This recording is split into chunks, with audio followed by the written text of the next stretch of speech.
Yo, what's up? Kumusta mga ka-idol? At ito ang mga tanong kadalasan nung nakaraan na maraming nag-i-inquire na kailangan ba talaga nila na mabilis ka mag-type para makapagtrabaho sa call center. Ang masasabi ko lang mo sa iyo mga ka-idol, hindi. Oo, kasi may mga ibang kumpanya na ang required na lang nila ay 25 words per second. Ibig sabihin, mabagal yung mga ka-idol, sobrang bagal yun. Pero kung mag-practice ka lang, kung mahilig ka mag-Facebook gamit yung computer, kung ano ang type mo dyan, kahit pa isang daliri gamit ang pag-type mo dyan, aabot ng 25 word per second yan. Pero kung kaya mo gagamitan ng tatlo, pero mas maganda mga ka-idol, mag-practice ka ng typing. Kung may problema ka sa typing, pwede kang bumili na, may mga keyboard siguro na sira dyan, pwede ka mo mag-practice ka lang mag-type, kahit walang computer, imagination mo lang. Oo, ganyan ginagawa ko mga ka-idol para matuto ka paano mag-type, para ma-familiar mo yung mga letter kung saan banda. Baka naman pag nasa call center ka, hahanapin mong letter, nasaan mga letter O dito?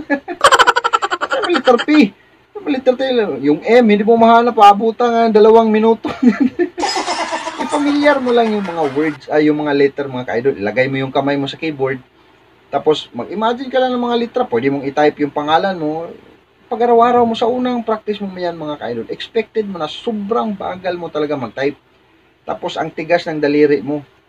Alam ko yan kasi naranasan ko dati yun, na nag-enroll pa nga ako eh. Yung type ko nga isang daliri lang ang gamit ko eh. Oo, pero pagdating ng mga ilang araw, habang nagta-type ka, habang nagpa-practice ka, masasanay ka rin eh. Magagamit mo yung ibang daliri. Tapos hindi mo mararanasan, mabilis ka naman pala mag-type. Akala mo nga ngayon, sobrang bagal ka mag-type, pero kung mag-practice ka ng typing test, meron dyan sa website, na may link dyan sa description, i-click mo yung typing test na dyan, pwede ka mag-type, ilagay mo yung lahat ng daliri mo, practice ka dyan, tapos malalaman mo yan kung ilang words per second, meron dyan 2 minutes, i-relax mo lang sarili mo, huwag mong prasahin na, kailangan mo ma-type ka ganyan. Alam, hindi mo makukuha yung yung requirements nila kung gaano ka kabilis mag-type or ilang minimum speed nakuha mo sa pag-practice mo. I-relax mo lang sarili mo kung hindi ka pa marunong mag-type mga ka-idol. Practice lang talaga. Practice makes perfect, but no one is perfect. Alright mga ka-idol, at yun lang ang may bibigay ko sa yung tips nun, at sana magkita tayo sa susunod na video.